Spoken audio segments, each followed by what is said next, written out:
Ele acaba se apaixonando por sua professora. Eu sou o tio Rock. Deixe seu like e bora. Tudo começa em um dia chuvoso, quando alguém leva embora o guarda-chuva do nosso protagonista.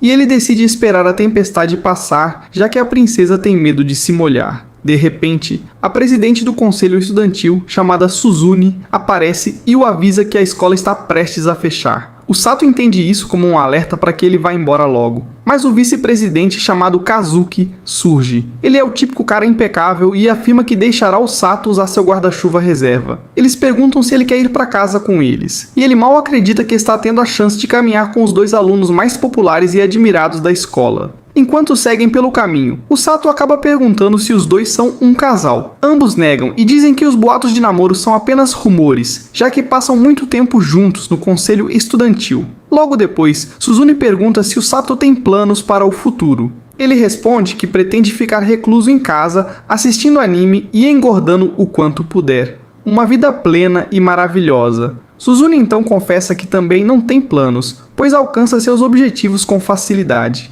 Ela revela que, por causa disso, sente-se isolada e acha que não pertence a este mundo. De repente, Suzune e Kazuki param. Sato fica sem entender e Kazuki pergunta se ele ouviu um sino, mas o Sato não escutou nada. O som se repete, agora mais forte. Ele se aproxima e, de repente, um círculo mágico surge sob seus pés. Kazuki começa a se assustar e o Sato percebe que estão sendo invocados para outro mundo. Suzune pergunta se isso significa que chegaram a um lugar com magia, criaturas místicas e heróis. Segundos depois, eles abrem os olhos e percebem que estão em uma sala estranha, com um homem sentado em um trono. Ele se apresenta como Lloyd, o rei de Linger. Ele dá a explicação padrão. Foram chamados como heróis para salvar aquele mundo, já que o rei demônio retornou e está reunindo seu exército. O reino foi atacado por demônios nos últimos 2 anos, e mal conseguiram resistir. Sua última esperança era convocar guerreiros de outro mundo. Kazuki pede que os devolvam para casa, mas o rei explica que isso é impossível. Kazuki insiste dizendo que todos têm família e obrigações em seu mundo. O rei então se ajoelha diante dele, prometendo buscar uma forma de mandá-los de volta depois da missão. Em seguida, revela que o feitiço escolhe pessoas com potencial de se tornarem heróis. Em resumo, quem tiver esse potencial ouve um sino tocar. Suzune e Kazuki aceitam essa condição, mas percebem que o Sato foi arrastado por engano, já que ele não ouviu nada. Eles seguem para avaliar sua afinidade mágica. Suzune toca animadamente uma esfera, uma bola de cristal, gente, e um brilho amarelo aparece, indicando que ela domina a magia do tipo trovão. Kazuki toca a esfera e ela fica branca, revelando que ele possui afinidade com luz, o elemento mais poderoso contra o Lorde Demônio. Sato também decide tentar, mas só uma luz verde aparece. Suzune e Kazuki dizem que a cor é bonita, mas todos ao redor ficam tensos, principalmente a garota que mediu o poder deles, que corre de volta ao Salão do Trono. Lá, ela conta ao rei sobre o enorme potencial de Kazuki, mas também sobre um problema: o Sato. O rei dá uma risada, mas fica alarmado ao saber que o cristal brilhou em verde. Ele rapidamente manda a garota se calar, o que faz o Sato suspeitar que seu atributo seja perigoso. O rei, claramente nervoso, diz que precisam afastar o Sato o quanto antes do castelo. Ele ordena que os guardas se preparem e o Sato pergunta se é uma ameaça e se existe mais alguém com o mesmo tipo de magia. O rei diz que sim, mas que essa pessoa não pode saber da existência de Sato. De repente, uma mulher entra no salão, assustando todos. Ela é justamente a pessoa da qual o rei falava. Ela pergunta como foi o ritual de invocação e o rei tenta mudar de assunto. No entanto, ela vê Sato e questiona quem ele é. O rei afirma que ele foi trazido por engano e finge que Sato é apenas um plebeu comum, mas ela percebe que ele está mentindo. Ela pergunta os nomes dos 3 e se apresenta como Rose, a líder da equipe de resgate. Nesse momento, outra mulher interrompe, dizendo que ainda não explicaram aos heróis como o mundo funciona.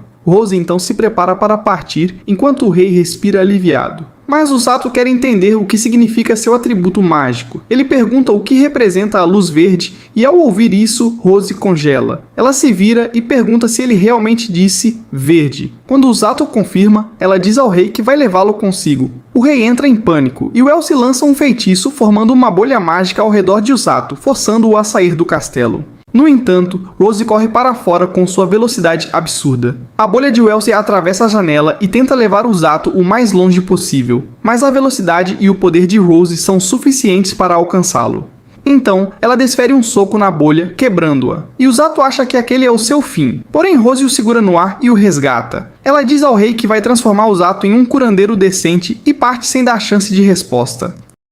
Minutos depois, o Elchi explica a Suzune e Kazuki que o Zato foi levado. Eles ficam preocupados, achando que ele pode estar correndo perigo. Mas o Elchi garante que não é o caso, pois ele foi convocado para integrar a equipe de resgate. Ela revela que o atributo de Usato é magia de cura, e curandeiros são extremamente raros naquele mundo. Rose é uma das poucas. O Elchi explica que Rose vai passar todo o seu conhecimento para Usato, mas que seus métodos de treinamento são completamente insanos. Ao chegar à sua base, Rose informa ao Sato que ele tem potencial para se tornar um verdadeiro curandeiro. Ele fica bastante desnorteado e ela avisa que ele viverá ali a partir de agora. Em seguida, chama os demais membros da equipe. Quando Usato os observa, percebe que todos têm cara de criminosos. Rose pede que cuidem dele, mas todos o encaram como se fossem mercenários perigosos. Ele tenta recuar, assustado, mas logo os integrantes começam a se apresentar. Rose explica que todos pertencem ao esquadrão, embora não sejam curandeiros. Na realidade, o esquadrão de resgate tem apenas mais 2 curandeiros, mas eles estão em outra região, e é por isso que ela mesma ensinará magia de cura ao Sato. Sato entra em pânico, e seu instinto diz para gritar e fugir, mas ele está paralisado. Ele tenta pedir por outro instrutor, mas ela o ignora e avisa que o treinamento começa no dia seguinte. A gangue sorri para ele e diz que a partir de agora ele viverá um verdadeiro inferno, pois será treinado pela própria Rose. No dia seguinte, Sato encontra Kazuki e Suzune, que ficam aliviados por vê-lo bem. Ele pede desculpas por tê-los preocupado e comenta que passará por um treinamento brutal com Rose. Os dois ficam surpresos com tal treinamento infernal e perguntam se ele está pronto. Ele diz que sim, pois mesmo que seja difícil, ele quer se tornar útil para ajudá-los algum dia. De repente, Rose aparece e pergunta se os heróis já partiram. Sato hesita em responder, com receio de encarar a realidade. Rose então diz que ele não está preso e que pode visitar os amigos quando quiser, desde que não seja durante o horário de treinamento. Sato agradece e ela entrega a ele um diário para que registre seu plano de treino, experiências ou qualquer outra coisa que desejar. Assim começa seu primeiro dia, que acaba sendo o completo oposto do inferno. Ou seja, sua primeira tarefa foi se concentrar e relaxar. Ele sente algo em seu peito e a Rose explica que aquilo é energia mágica e que ela vai ensiná-lo a projetar isso para fora do corpo.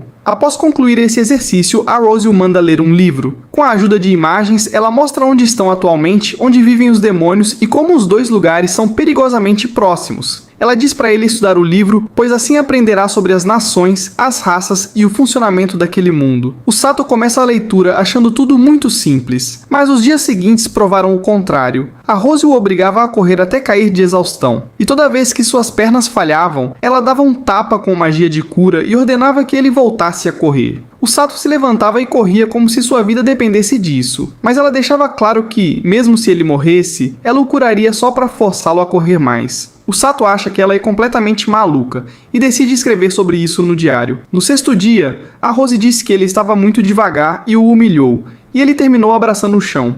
E claro, foi correndo reclamar no diário de novo. Só que ao tentar se levantar, ele percebeu que sua mão brilhava. Era magia de cura, mas ele não entendia por que estava sendo ativada sozinha. Os dias 8 e 9 foram idênticos. Correr até cair, levar tapa ou chute e repetir. Mas sem notar, o Sato estava se curando automaticamente cada vez que se machucava. Mais tarde, ele entendeu que já usava magia de cura sem pensar, e voltou a correr, dessa vez por vontade própria. No 10º dia, as coisas mudaram. Agora ele sabia como usar magia e conseguia correr sem esgotar o corpo. No entanto, ainda se perguntava se seria capaz de ajudar Kazuki ou Suzune. Afinal, tudo que aprendeu foi correr se regenerando. Por ficar pensando demais, a Rose adicionou 1000 flexões ao treino dele. O Sato sabia que não daria conta sozinho, então continuava usando cura para aguentar o esforço. A Rose explicou que o treino era para fortalecer o físico dele, porque no campo de batalha ele teria que correr dos inimigos e salvar aliados caídos. Quanto mais rápido, mais gente ele poderia salvar. O Sato fica impactado com isso, mas ela só manda ele continuar com as flexões. Ele segue treinando e nota algo estranho. A Rose não está mais gritando com ele.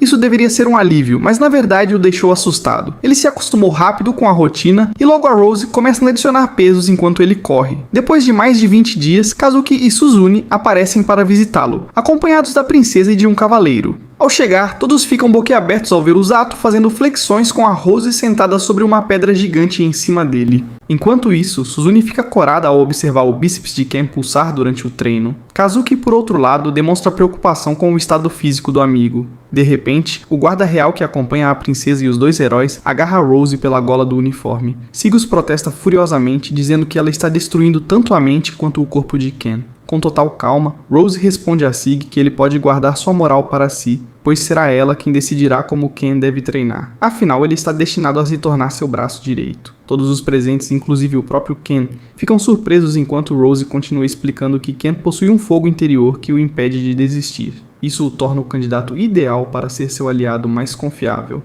Em seguida, ela manda Ken relaxar com seus amigos enquanto ela resolve a situação com o velho Sigus. Seguindo as ordens, Ken leva Suzune e Kazuki até um prado próximo, onde descobre que Sigus é na verdade o cavaleiro mais poderoso do reino e o comandante do exército de Linga. Sua atenção então se volta para a princesa, que rapidamente se apresenta como Celia. Depois de um tempo, Cook pergunta a Ken se ele costuma passar por treinamentos tão intensos. Para a surpresa deles, Ken revela que o treino daquele dia foi extremamente leve. Quando ele pergunta sobre o treinamento deles, Cook explica que, embora o preparo seja difícil, eles sempre recebem descanso adequado e bons cuidados. Kenny fica contente ao ouvir isso e comenta que Rose é praticamente uma maníaca quando se trata de treinamento brutal. Por algum motivo, ao ouvir isso, Cook fica um pouco sem graça e pede desculpas a Ken. Antes que ele possa perguntar por que ela está agindo de forma tão estranha, Suzune tenta provocá-lo levantando a camisa dele. Nesse momento, Kazuki pergunta se o treinamento realmente é tão pesado, e Ken admite que sim. Ele confessa que no início queria fugir dali,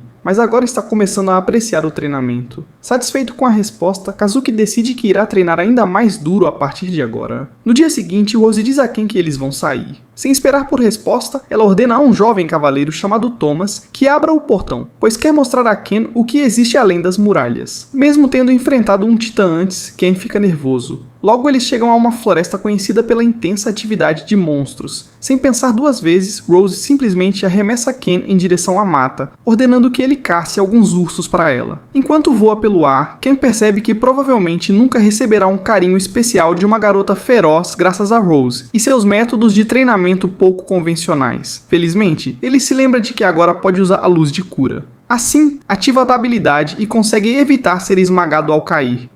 No entanto, agora dentro da floresta, Ken precisa capturar um grande urso. Ele tenta se animar, dizendo a si mesmo que agora possui músculos definidos e pode derrubar um urso facilmente. Contudo, no instante em que vê o animal, começa a correr como se sua vida dependesse disso. Depois de correr como um personagem de Temple Run, Ken decide finalmente encarar o inimigo de frente. Ele desafia o urso a avançar contra ele, mas o animal chama seus companheiros, fazendo Ken fugir novamente. Para salvar a própria pele, ele mergulha em uma cachoeira e consegue alcançar a margem em segurança. No dia seguinte, ele reinicia sua caça ao grande urso pardo. Desta vez, decide aprender mais sobre seu adversário e tenta localizar a toca do animal. No entanto, enquanto procura pelo esconderijo, Ken encontra um coelho ferido. Notando como o pequeno é adorável, ele usa sua luz de cura para tratá-lo. Para sua surpresa, o coelho começa a segui-lo. Ken tenta mandar o bichinho embora, pois não quer que ele se machuque durante a caçada, mas o coelho se recusa e continua atrás dele. Mais tarde, Ken percebe que o coelho quer mostrar onde está o grande urso como forma de agradecimento. Alguns segundos depois, ele encontra a toca graças ao pequeno guia. Observando melhor, percebe vários ursos dormindo juntos, o que o faz entender que eles vivem e se movem em grupo. No terceiro dia, Ken ganha a companhia do coelho e juntos passam a observar a família de ursos à distância. No dia seguinte, porém, Ken se contorce de dor ao perceber que a água do lago que vinha bebendo provavelmente estava contaminada com urina de monstros. Felizmente, seu novo amigo o conduz até outro lago com água limpa. Enquanto Ken bebe, nota que o coelho parece assustado. Antes que possa perguntar o motivo, o animal pula para uma árvore e sinaliza para que Ken suba também. Quando ele faz isso, seus olhos se arregalam ao ver uma anaconda gigantesca deslizando entre as árvores. Mesmo sem nunca ter lido sobre aquela criatura, Ken chega à conclusão de que aquela serpente está sedenta por sangue. Alguns dias depois, Ken continua observando a família de ursos como de costume. No entanto, começa a achá-los até fofos, até lembrar que sem derrotar o grande urso não poderá voltar para casa. Então decide desafiá-lo no dia seguinte. Quando o dia chega, começa a chover, e o novo amigo de Ken implora para que ele não vá caçar. Suspirando, Ken diz ao pequeno que esperará a chuva parar. Assim que o temporal termina, ele caminha decidido em direção à toca do urso, apesar da discordância do coelho. No entanto, quando finalmente chega ao local, encontra toda a família de ursos completamente aniquilada. Ken fica nervoso ao perceber que Rose provavelmente vai chutá-lo por deixar outra criatura roubar sua presa. Ele então nota marcas de mordida nos corpos dos ursos e conclui que aquilo deve ser obra daquele verme gigantesco. Quanto mais analisa os cadáveres, mais Ken percebe o quão perigosa aquela cobra realmente é, já que eliminou os ursos apenas por diversão. De repente, o último filhote sobrevivente aparece na cena e encontra seus pais mortos. Enquanto o pequeno chora, Ken pensa em como precisou endurecer o próprio coração para agradar Rose, porém tudo isso parece inútil. Quanto mais ele escuta o filhote lamentar, mais determinado Ken fica a derrotar aquela serpente monstruosa. Enquanto isso, Suzune e Kazuki chegam para ver como o amigo está, apenas para descobrir que ele vem treinando na Floresta Sombria há 10 dias inteiros. Kazuki fica bastante preocupado, algo que não passa despercebido por Suzune. Então ela tenta tranquilizá-lo, dizendo que Ken é como uma barata resistente e provavelmente sobreviveria a qualquer situação.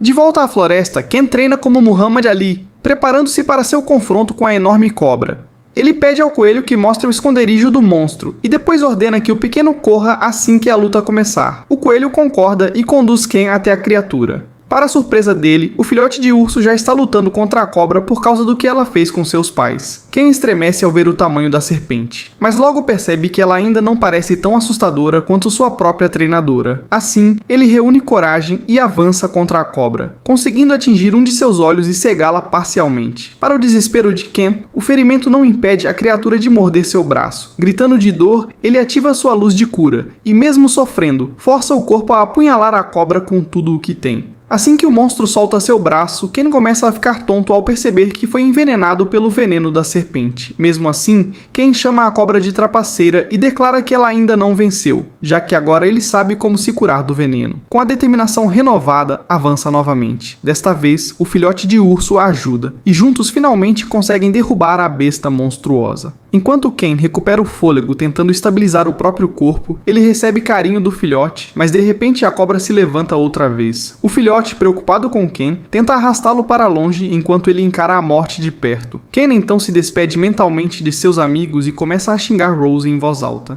Nesse momento ela aparece e envia a cobra diretamente para o inferno com um único golpe. Surpreso, Ken pergunta por que ela está ali. Rose revela orgulhosamente que o coelho com quem ele fez amizade é, na verdade, o animal de estimação dela, chamado Kukuru, que contou tudo o que estava acontecendo. Ela também explica que sempre esteve observando Ken à distância, mas até mesmo ela ficou surpresa ao ver aquela cobra monstruosa. Curioso, Ken pergunta se ela conhece aquela criatura, e Rose responde que a serpente foi criada pelo exército do rei demônio. Ela ainda comenta que até mesmo o cavaleiro mais forte do reino, Sigus, fracassou ao tentar eliminá-la. Ao ouvir isso, Ken começa a reclamar com Rose por enviá-lo, um novato, para uma floresta tão perigosa. O filhote de urso pardo, irritado com a situação, rosna em defesa dele. Ao ver isso, Rose sorri e diz ao filhote que, a partir de agora, ele tem um novo mestre. O pequeno urso concorda e tenta colocar Ken em suas costas, mas Rose decide mostrar quem manda e coloca todos em suas próprias costas. Ela avisa Ken que ouviu quando ele a chamou de gorila feia e que ele deve se preparar para uma punição esmagadora mais tarde. Depois de um tempo, Rose elogia Ken por ter passado em seu teste, revelando que os 2 curandeiros que ela treinou antes falharam miseravelmente. Então ela diz a ele para se preparar, pois o exército demoníaco está se aproximando. Ken pergunta se ela realmente tem certeza de que uma guerra vai começar em breve.